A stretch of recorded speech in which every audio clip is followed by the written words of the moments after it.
Wait one second, making sure everything is working properly and fine. Okay, hello and welcome back to another book reading episode. Sorry, I just had the stream open. Okay, so hopefully you're all doing okay today and staying safe, and hello and welcome back. So, in today's episode we're going to be, doing a book reading of The Boy with the Bronze Axe by Kathleen Fidler. Fidler? I can never say the name properly. From 1979, somewhere around that. But we're going to be reading The Boy with the Bronze Axe, Kathleen Fidler. And we'll see how far we get into this, I tell you. Now, this is a book that I was read in school, but never really, got to see the end, or pretty much a lot of it I was never able to see, so that was quite sad, I tell you. But I did get a lot of the beginning and all that. Puffin Books editor K. Webb, The Boy with the Bronze Axe. It looks like death for Callie and Brocken, who belonged to the Stone Age settlement of Skara in the Orkneys. They had gone out too far across the rocks, chipping off limpets with their stone axes, and were cut off from the turning tide. Then a god came out of the sea to save them, or so they thought it was. But after all, it was only a strange boy in a strange boat, made from a hollow tree trunk instead of animal skins they were used to, and he carried a extraordinary and wonderful sharp axe, made from a substance he called bronze. Quite interesting. Callie and Brocken's father, the chief, accepted the stranger.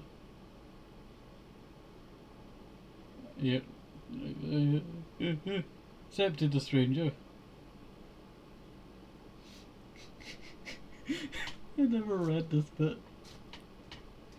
Tenko, me, and his new ideas easily enough, but Tenko made enemies as well, and when the village wise men foretold disaster, and it came, it was difficult for them to decide whether to follow the outsider's lead or perish under the flying sand. This is a fascinating and brilliantly imagined story of life in the Stone Age, nearly 3,000 years ago, in which Tenko, the stranger with his bronze axe and his inquiring mind, causes the same sort of upheaval and disagreement as the Industrial Revolution did near our own time. For readers of 9 and over, cover designed by Hans Helwig. You know what, very funny, I tell you, very funny. I'll snooze that ad break there for some of yous. It's only 3 minutes in and it's already one an ad, Terrible. Alright. Kathleen Fidler, The Boy with the Bronze Axe, illustrated by Edward Mortelmans, Penguin Books. Alright. Puffin Books Ltd, Harmansworth, Middlesex, England. Penguin Books, 625 Madison Avenue, New York 10022, USA. Penguin Books Australia Ltd, Ringwood, Victoria, Australia.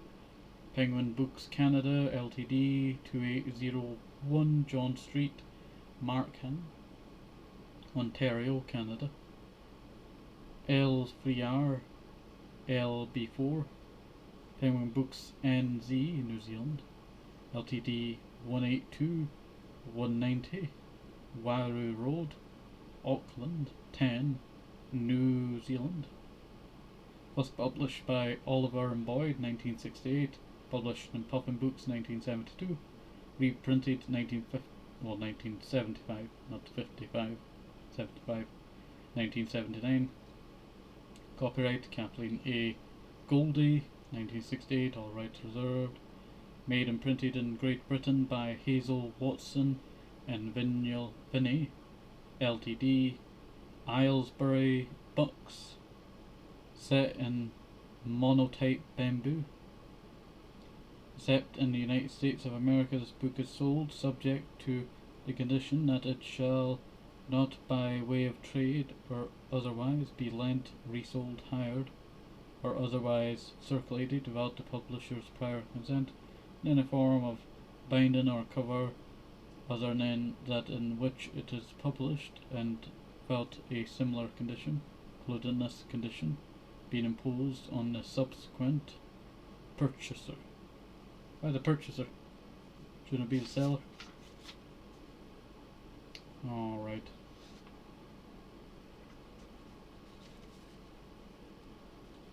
Sand everywhere. The dwellings were filled and covered by sand. A great storm must have set the sand dunes moving, like the waves of the sea. The villagers fled before the choking, suffocating sandstorm. It took another great storm in 1850 to give back to the world the ancient Stone Age village of Scarabray. The Boy from the Sea, Chapter 1. Callie sat up in her stone bed, filled with heather, and thrust aside the sheepskin robe which covered her. She listened from the bay of Scally. She heard the complaining, sharp cries of seagulls. A peewit answered plaintively. I can never say that word. From the moors to the south, while from the Loch Scally there came the honking of swans. Callie knew from all these sounds that the dawn must be reddening.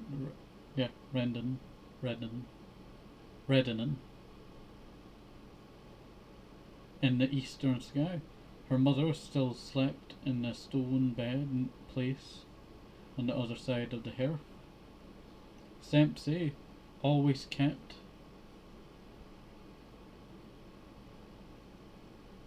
Sorry, I got mixed up there. Dempsey always slept longer when Brno, her husband, was away, covering the stone for the building of the great ring Brogar. Callie's 6-year-old brother stirred in the other bed place. In an instant he was wide awake, like a small animal of the wild. Callie, can you hear the swans? Is it time we were going? He whispered. Callie hesitated. You told me you would take me to the island today, if the sun shone. Brocken reminded her. We will see first if there is no mist, Callie told him. Do not wake mother. She girdled her sheepskin robe around her, or about her. With a leather thong, she picked up a bag, also made of sheepskin, and dropped 2 flint scrapers into the bottom of it. The fire was still smouldering in the hearth in the centre of the dwelling. Callie carefully placed a couple of peats in the glowing heart of it that would take care of the fire till her mother woke. The 2 children tiptoed to the narrow entrance, and Callie stopped under the stone doorway to the passage beyond. The entrance to the passage was closed by a slab of stone held in place by a stone bar fixed into holes on each side of the wall. Brocken helped her to lift the bar out and to haul the thin slab aside. Quietly they crept along the paved passage which curved round their stone house till they reached a gap in the wall which led upwards and outwards to the daylight. They stood They stood on the sand dune that lay about their house, almost level with the beehive-like roofs of the stone village of Skara. The sun was rising, a half-circle of fire above the horizon. The two children faced about to the west, where the sea moved placidly. The tide was very low, and a large stretch of sand was uncovered round the bay of Scally. "Look, Kelly, it is just right for us to go," Brocken pointed to the sands in the south, where there rose a group of rocky isles. Still, Kelly hesitated. "When Faza took me to the rocks that is furthest in the sea, he told me I was never to go there alone. It is uncovered only when the tide is very low. If we wait for Father to come back from hauling the new stone to ring up Brogar, then the tide will not be low any longer. You promised me you would take me to find the large limpets, Callie," Brocken urged her. "You know we can only wade out to that large rock when the tide is very low." It was 2 years since Berno had taken Callie to the small island. Still, she still remembered the feast of limpets they had that night, and the large crabs that her father had found in the rock crevices. After all, she had been 2 years younger then. Now she was 13 years old and well grown. She hesitated no longer. "Very well, we will go. You must watch your feet over the slippery seaweed," she warned Brocken. They scampered across. Yeah, I remember going over, what do you call it? The rocks with this one bit. It was this stone that went out into the water, and it was just covered in barnacles or something, or mussels, and they were very sharp, and when I went my feet over them, it just cut my feet right open, and it was terrible. She warned Brocken. They scampered across the dunes and the wide sandy shore till they came to the chain of rocks stretching out to sea from the south side of the bay. Callie kilted up her sheepskin tunic above the leather girdle. Brocken hitched his tunic up too. Between the islets, the sea lapped gently. The side was very low, a neap tide. "Now we must wade," Callie said, and clutched her sheepskin bag more tightly under her arm. It was drawn together by a plaited cord of strong marram grass threaded through pierced holes. The children plugged and splashed their way through pools and over the rocks. Once Callie's foot slipped, and she almost fell into the channel below. "I shall have to step carefully when I come back with heavy bags of limpets," she told Brocken. At last they reached the island furthest out into sea. It was little more than a large rock. The limpets clung all around it, just below the fringe of green seaweed that marked the level of high tide. Callie handed Brocken a sharp splint with razor edge. "Come now, work quickly. As soon as the tide rises, we shall have to go." "You spoke truth, Callie. Limpets here are much more bigger than those on the shore rocks," Brocken said with satisfaction. The children chipped away with flint knives. They had to get the edge of the flint knife under the limpet's shell and pry it upwards. Their hands grew sore as they worked, but the bag grew heavier. "We shall have a feast for my father when he comes back from ring up Brogar." Callie said happily. A few miles from the stone houses of Skara, a great stone ring was being built for a temple. Bruno had gone to shape the enormous stone the men of Orkney had hewn from the quarries. The tribesmen had only stone and flint axes which to work. Already men had grown old and died in labour of hewing and hauling the stones to the ring of Brodgar. Bruno was a clever man at working in stone, and he supervised the labour. Brocken, there are giant crabs in the pool here, Kelly told her brother. Down near the bottom of that gully is the best place to get them. They climbed down the rock gully to the pool left by the tide. A big crab scullied under a shelf of rock. I'll soon have you out of there, Brocken cried with delight. He parted the trailers of seaweed. The crab cowered beneath a pebble and waved his great claws menacingly. Callie felt at the bottom of her bag for a small stone axe her father had hewn and polished for Brocken. It was fitted into a handle of antler horn and bound tightly with strips of sheepskin. Every boy of the village carried a stone axe as soon as he was able to use one. She handed it to Brocken. Then she snatched the pebble from above the crab. Brocken brought the axe down smartly before the crab could scuttle away. Callie caught hold of the crab by his shell and tossed him into the bag with the limpets. Mother will boil him in the pot tonight. She laughed gaily.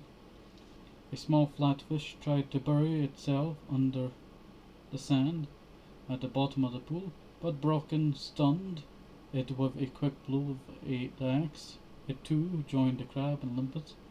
The children were so delighted at their catches that they went on searching the pools, clambering up and down.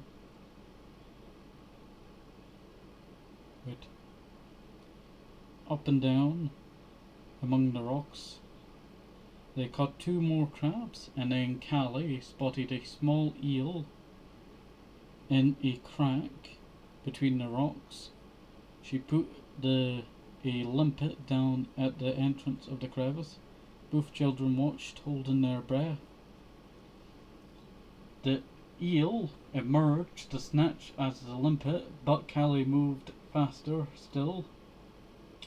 She pounced and caught him behind the head with her hands. The eel writhed, but Callie held on. She dropped him on a flat rock before he could squirm away. Brocken's stone hammer dealt him a death blow. Here are some great limpets. Brocken pointed to a nearby rock. They began chipping away again with their flint knives. They were so absorbed that they lost track of time. A splash in the near pool made Callie jump around smartly. The water was rising fast in the gully, made by the outlet of a small stream from the land. Already the flow of the stream had been driven backwards into a whirlpool by the rising tide between them and the shore. The water were lapping and foaming over the rocks. The tide had come up. Callie shouted in horror. Oh, Callie, what shall we do? Brocken looked frightened. It's too deep to wade. There's a channel between us and the shore. We'll have to swim for it. Brocken, she said. She looked doubtfully at him. At 6 years old, he was not a very strong swimmer. I don't think I can do it, Callie. The waves would batter me against the rocks. You go and leave me here, Brocken stammered. No, I'll not leave you. I brought you here. I should have remembered what father told me, and not disobeyed. It's my fault. "Oh, what shall we do?" Callie cried in desperation. They looked round about them. Already the sea was churning and foaming between them and the land. We climbed to the top of the rock and shout, "Perhaps someone will hear us at Skara," Callie said. But there was little hope in her heart. The rising wind would drown their shouting, and no one at the little stone village knew where they were. Even in her fear, Callie did not forget to put the flint knives and stone axe in her sheepskin bag. She hauled it with her to the top of the spray-drenched rock. Then she and Brocken shouted and shouted till their lungs were fit to burst. No one answered. The blue peat smoke curled lazily from the holes in the beehive-shaped roofs at Skara. The wind carried away their shouts, and roar of the tide drowned their voices. Panic-stricken, they clung to each other as the tide rose higher and higher. A large wave curled slowly over the flat top rock and lapped at their feet. Soon it would be impossible to hold on. The water rose to their ankles. They could hardly keep their balance. Brocken began to sob. Callie held him close to her. How long would it be before the waves overwhelmed them? She turned her face from the land and looked towards the sea below them. A small creek made a tiny harbour on the seaward side. If only my father was at Skara, he would come out with his boat, she wept. You could still swim to land, Callie, Brocken told her. One of us might be saved, Ned. Clear my throat. No, we will stay here together. They felt the cold water rise up about their legs. Shout again, let's try again. Callie cried desperately. Again they faced the land. Help, help, they shouted at the top of their voices, but the wind made mock of their cries. Help, come and save us. Callie gave one last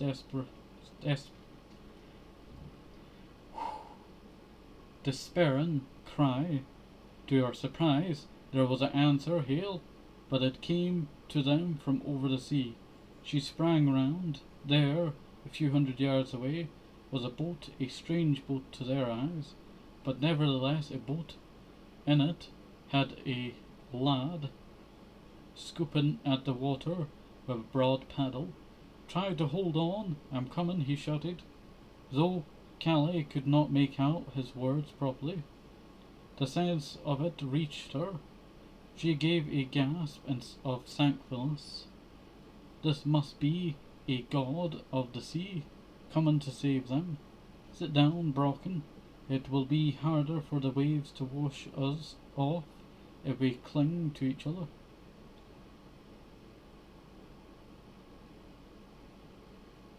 Why would you sit down while you cling? I guess, yeah. The boat came nearer. It was made from a hollowed-out tree trunk. Brocken looked at it in surprise and fear. I've never seen a boat like that before. It is not like our father's sheepskin boat. No, but it is a boat, and a strong boat too, that will hold all of us.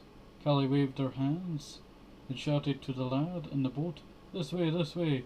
She pointed to the entrance of the tiny creek, opening up beside them.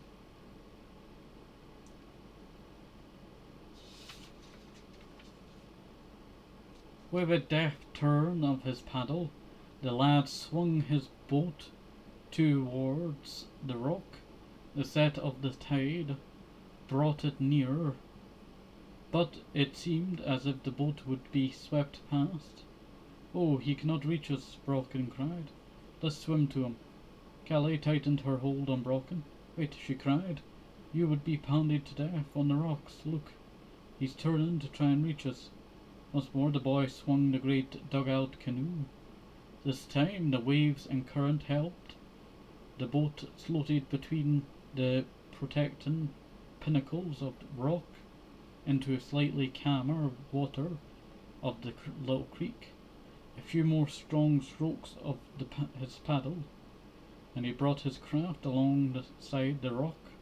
The boy steadied the craft with his paddle, and Callie gave Brocken a hand into it. Then she stepped in carefully herself in order not to disturb the balance of the boat. She clutched the bag of limpets and crabs. "Thank you for saving us from the sea, stranger," she said. The lad pointed toward the sand dunes. "I will put you ashore," he said, using his paddle vigorously. Even about the gesture, Callie found she could understand his speech, though it sounded a little different from her own. "You speak the same words as we do. Are you from this island? I have not seen you before." The boy shook his head and pointed over the sea. "I come from a long way over the water." "Did you come alone?" Callie asked in surprise. "There was a quarrel between our tribe and another one about the right to hunt in a certain place. There was a fierce fight, and my father, the chieftain, was killed before my eyes. Most of my tribe was slain." Callie looked at him in pity. "They tried to capture me, but I ran faster than they did and hid in a cave on the shore. At sunset they gave up looking for me. In the darkness I managed to reach my father's boat. I launched it and pulled away from the shore. I thought I would land further along the coast, but the wind blew me strongly and carried me out to sea." "How long was this?" Callie asked. The boy held up 2 fingers. "All night and the next day. The wind blew hard and carried me northwards. Sometimes I slept, sometimes I awakened in the darkness to the howling of the wind and the roaring of the sea. I did not think I would be alive when the second day broke.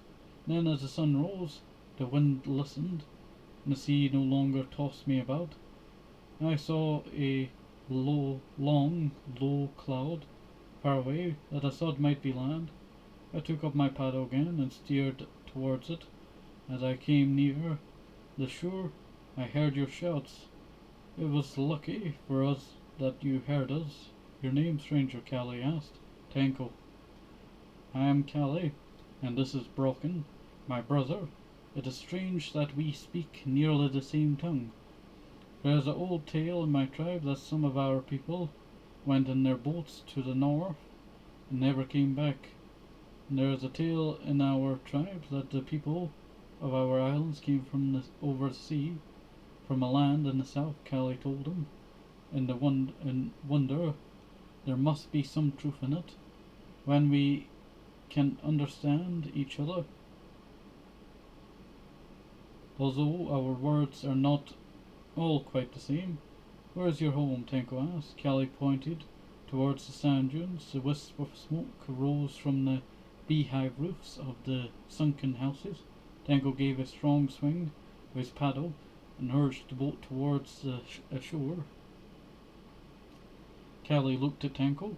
He was a strong, well-built lad of about 14 years, bigger than most boys of her tribe.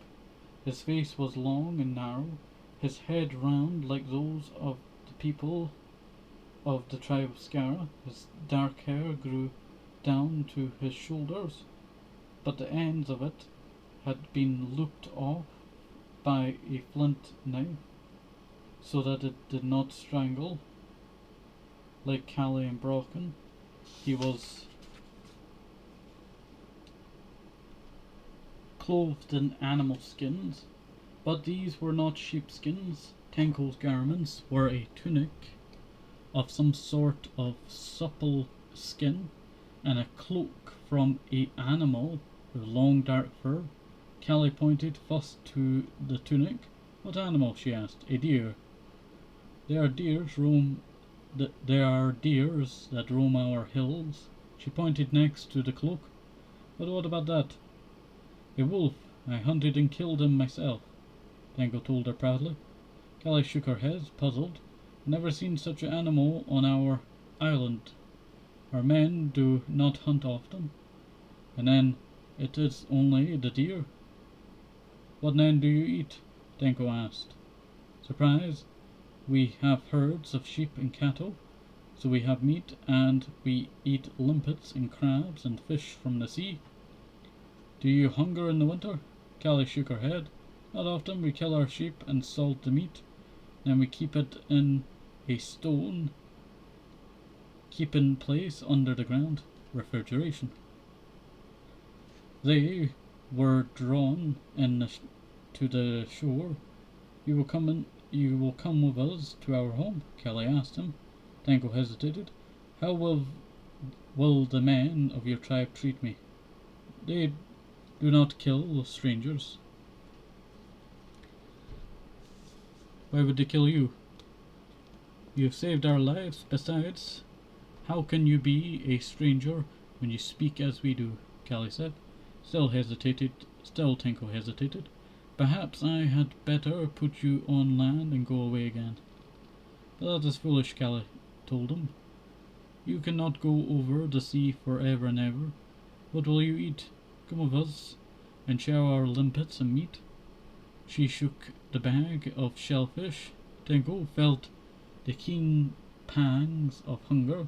It was nearly 2 days since he'd eaten the last steak of deer he had carried in the pockets of his tunics. The girl was right. Where could he go?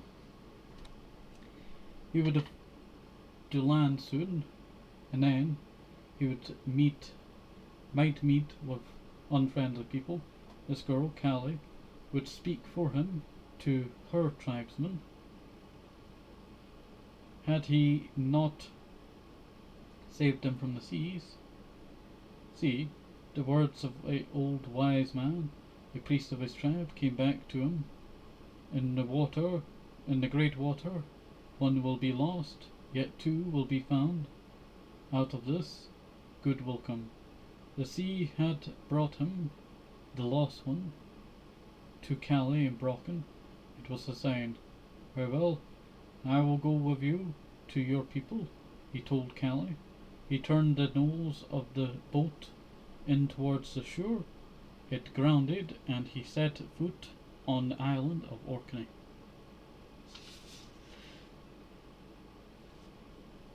That is page 20. And if I look... one second.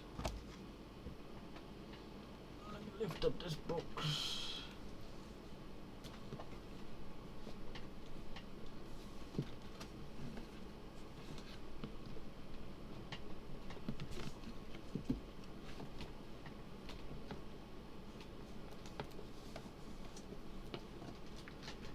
There we go.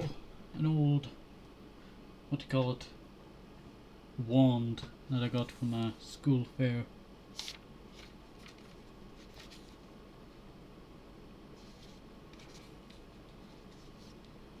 Sorry, it's went back a few pages. There we go. And that is where we shall end for this video and stream here of The Boy with the Bronze Axe by Kathleen Fidler. So, hopefully you did enjoy that. Have a nice day, safe, hope it's supple. Made so much, sneakers are vitamins, very important. And please see things from everybody, CC's, bye bye.